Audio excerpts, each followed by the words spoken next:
if we can get our head wrapped around some leverage in the portfolio to a maximally diversified portfolio, then we maintain the Sharpe ratio and increase the return of the portfolio, thereby achieving those goals, those funding objectives, and achieving them at the lowest possible risk, lowest possible volatility, if you will.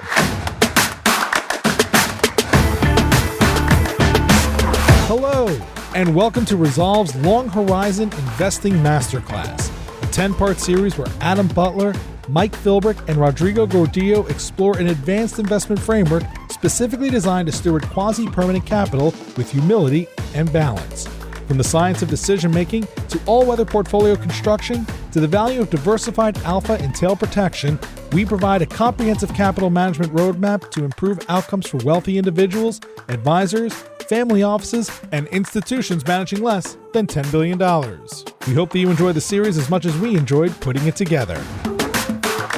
Adam Butler, Mike Philbrick, and Rodrigo Gordillo are principals of ReSolve Asset Management Global. All opinions expressed by the principals are their own and do not express the opinion of ReSolve Asset Management. This podcast is for informational purposes only and should not be relied upon as a basis for investment decisions. For more information, visit investresolve.com. Today's podcast is brought to you by Horizon's ReSolve Adaptive Asset Allocation ETF, which trades on the Toronto Stock Exchange under the ticker symbol HRAA and is sub-advised by ReSolve Asset Management.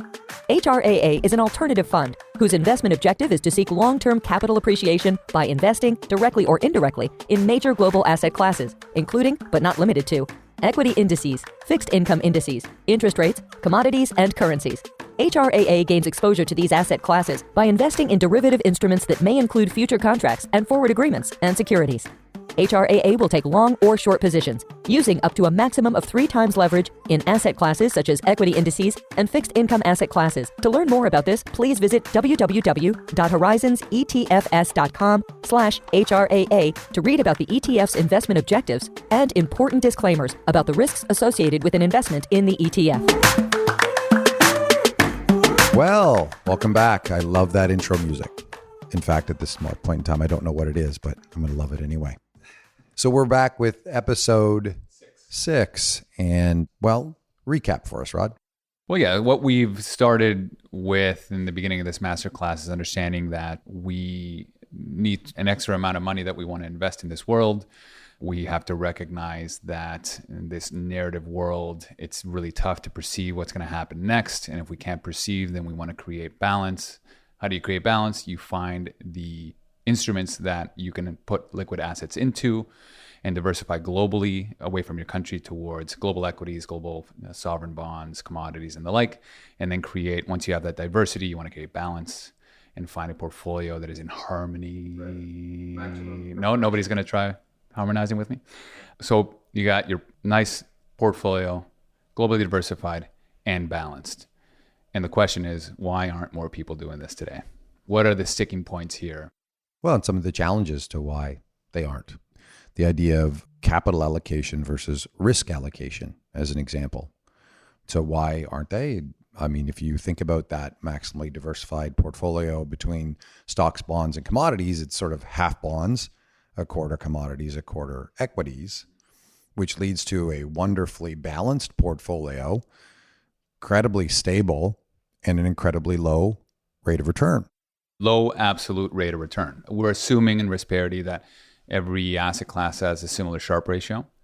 So if the ambient volatility of bonds is half that of equities, then you are going to get half the absolute return than you would from equities. And if you're got 100 cents on the dollar to invest in there and most of it is going to bonds, and you're going to have a smoother ride, you're going to have a more balanced approach and a smoother equity line, but an expectation of a lower absolute return, which is a problem if you're trying to meet certain return expectations, certain obligations. You've got obligations of the assets that we've talked about previously across decades long goals that have to meet those obligations. And so what do we do now? Okay, we've got this great Sharpe ratio. How do we eat it, if you will? And this is where everybody says you just can't eat Sharpe ratio. It's not worth it because you're not meeting your obligations. Ultimately, we have to get to that 4% rate of return or that 8%, whatever anybody has in mind. And when you have something that I can show people and say, look, this has an expected return that is higher per unit of risk, they don't care. if it means that the unit of risk that you're taking is it's half of equities and therefore half the return. And so what do they do instead? They observe 100 cents to invest, and they say, well, if I put 50 of those cents into bonds, then I won't be able to hit my required return. So I need to take money from bonds and reallocate it to riskier assets that have a higher expected return, right? So what do? They take it from 50% bonds, 25% stocks, 25% commodities, and they go to 60% stocks and 40% bonds and ignore commodities because there's perception that commodities have zero return. And so they just go out the risk spectrum by adding to concentration, and they sacrifice diversity and balance. And what do they also do? Sometimes they also try to go into what they would describe as alternatives, which for many investors that we speak to still somehow is perceived as things like private equity, private credit, venture capital. And I think what many investors miss is that private equity is not uncorrelated. It's just levered equity. I would add long only equity managers, like high active share managers are still just more beta, right? Oftentimes there might be some alpha there. There might be some differentiation there, but you're still getting exposure to those same risks that the rest of your portfolio has. Well, we come back to that old problem. Great. You've got high active share and S&P was down 30 and you were down 22 or 25. Or is 40. That, right, depending on whether the active share, how correlated the active share was in a procyclical nature with the market itself. So there's a challenge there. So anytime you skew to these types of asset classes, it has the side effect of over allocating to success in a limited number of economic regimes. And remember, we come back to our 2 dynamics and 4 regimes. And if we're managing over decades, we know that we are going to experience all 4 of those regimes. You are set up by default to have pretty difficult outcomes during a couple of those regimes if you head in this direction. Counter that with the idea of, well, maybe if we can get over the leverage constraint, if we can get our head wrapped around some leverage in the portfolio to a maximally diversified portfolio, then we maintain the Sharpe ratio and increase the return of the portfolio, thereby achieving those goals, those funding objectives, and achieving them at the lowest possible risk, lowest possible volatility, if you will. Let's put some numbers around that, because I think this is where we often lose people as we talk about risk parity, and where risk parity gets confused with this idea of a levered bond portfolio. So sticking with Mike's 50% bonds, 25% stocks, 25% commodities example. So let's say we're going to lever that portfolio up. Well, now we're going to have a portfolio that has 100% stocks, 50% equities, 100% bonds, 50% stocks, and 50% commodities. So the total allocation is 200%, but we're still preserving that diversity and balance within the portfolio. We're not just levering up the bond portfolio. We're levering up the entire portfolio and maintaining that appropriate level of balance so that, like Mike said, we've got the maximum amount of expected return per unit of risk, and we're diversified across these different economic regimes. Thereby being robust to the various economic regimes that might manifest through those 2 dynamics that we talked about earlier. I want to just go back to the issue with adding your alternative sleeve, adding towards private equity, VC, long only, high active share equity managers, is that you're throwing that balance out of whack. And oftentimes what you're actually doing is getting implicit leverage. You're levering your portfolio without knowing it. And all of a sudden, where you should be 100% bonds, 50% equity, 50% commodities, you end up being 100% equities, well, 50% generally, bonds. right? People are 60-40 or 75-25 with very small, if any, exposure to the commodity complex. And so what you have now is people observe lower yields on bonds. They're going higher and higher up the efficient frontier towards equity-like products and reaching for that return. And what they're in essence doing is they're increasing the thickness of that left tail as well. You're increasing the thickness of the right tail. You can get really lucky, but you can also get really unlucky. I don't want to miss that point, though, that you were making about implicit versus explicit leverage, because I think people perceive moving up the frontier into equities or private equity, private credit as avoiding the need to take on leverage. And what they don't realize is that, for example, the S&P 500 is levered itself 2-to-1. So you're actually taking a levered bet on equities. And with private equity, you're typically taking an even more levered bet on equities. So you're still getting that leverage. It's just that you're getting leverage on a concentrated equity bet instead of taking leverage on a robust, balanced, diversified portfolio that is designed to be resilient to all of the major economic regimes. Well, I think even if you want to go a little bit further and just highlight what credit actually is, the components of how credit breaks down. Yeah, sure. Well, I mean, credit is a really interesting wormhole because credit is sort of a mix of rates and a bet on equities, but you don't actually see that equity risk until the equity component drops so far that bondholders worry about their exposure to the balance sheet. Equity holders, they assume the first level of risk on the balance sheet, and only when the equity is wiped out do the creditors need to be concerned about not being made whole on their portfolio. So you can break a credit exposure down into a long rates bet and a short put on equities. So, but you're short and out of the money put on equities, whereas you can replace that credit exposure by just being long rates and long equities, because equities are essentially an at the money put on balance sheet risk. And so you get a much higher premium. You're rolling a much higher premium from owning that at the money put on equities and rates than you get from credit alone. And if you actually go back and create a simple risk parity portfolio of rates and equities, that is a much more efficient portfolio over the long run than owning a credit portfolio for that reason. Right. It's balance, diversity, and integration. Explicitly integrating those two bets. When you have them in a credit portfolio, they're integrated for you. You don't get to separate those out. You don't get to maximize the diversification in the portfolio. They're there together. So you want to be able to explicitly recognize all of these different bets into the portfolio. And that's what we mean by this integration concept as well. The other side of that is, I think actually that's a really important metaphor for the credit portfolio, because as the equity sleeve becomes more and more at risk, that short put option becomes more and more in the money, which means it takes on a much, much larger value as a component of the credit portfolio. And now that put option is completely dominating the risk exposure of that portfolio, and you can't rebalance back. The point is, if you own a risk parity exposure to rates and equities, you can rebalance that back so that the equity sleeve doesn't ever come to dominate the portfolio. You cannot do that when you own credit because they are intrinsically linked.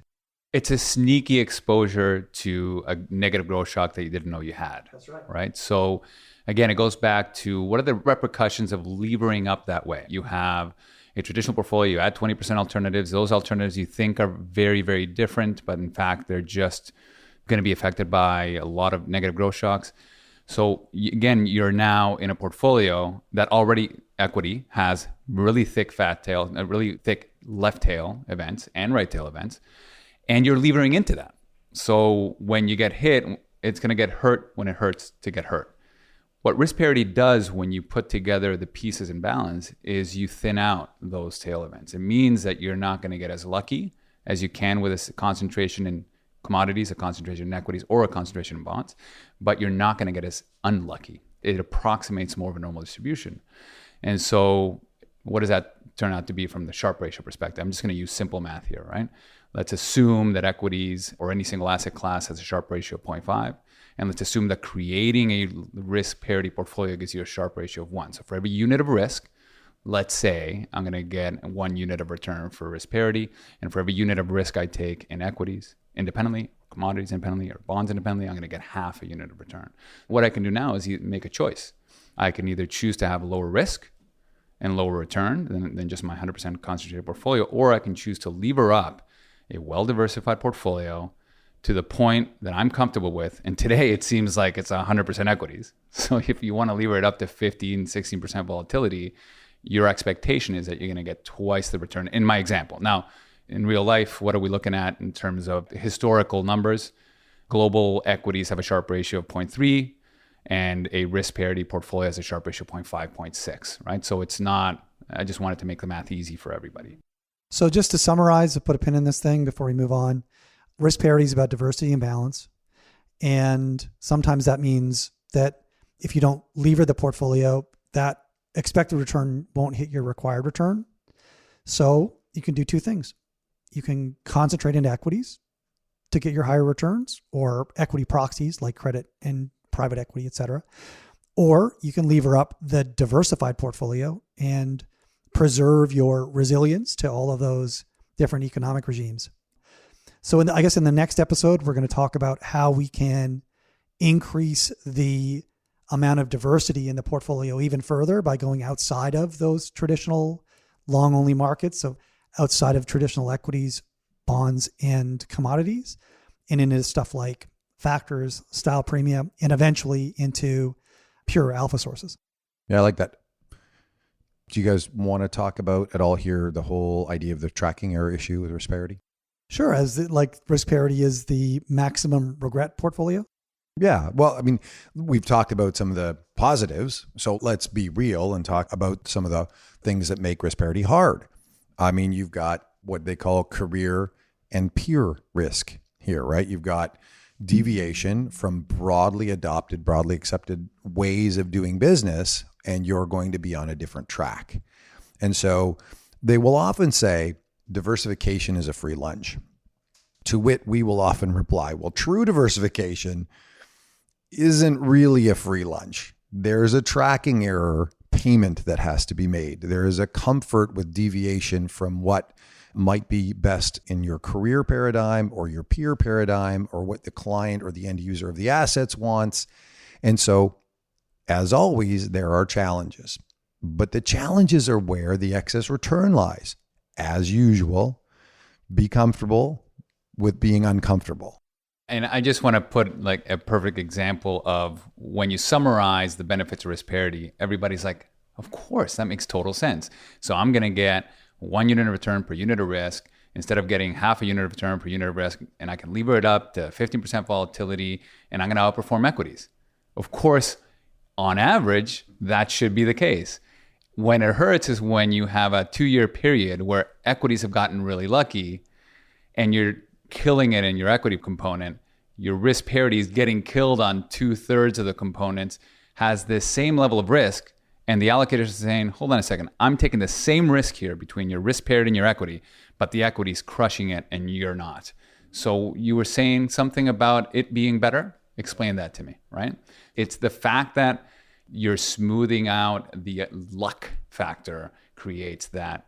Of course, it's great when you have a 2020, equities go down quite drastically, risk parity does better, then you're a hero. But in a massive bull market, it's a problem. Yep. There's always something killing it, and there's always something killing you. And that is the price. It's the I'm always sorry portfolio. Yeah, exactly. Very true. Okay. Thank you for listening to our masterclass. You will find all the information we highlighted in this episode in the show notes at investresolve.com/podcasts. You can also learn more about Resolve's approach to investing by going to our website and research blog at investresolve.com, where you will find over 200 articles that cover a wide array of important topics in the area of investing. If you're really enjoying the series and learned something new and believe that our series would be helpful to others, we would be incredibly grateful if you could leave a review on iTunes and hit the share button to share the knowledge with friends. Thanks again, and see you next time.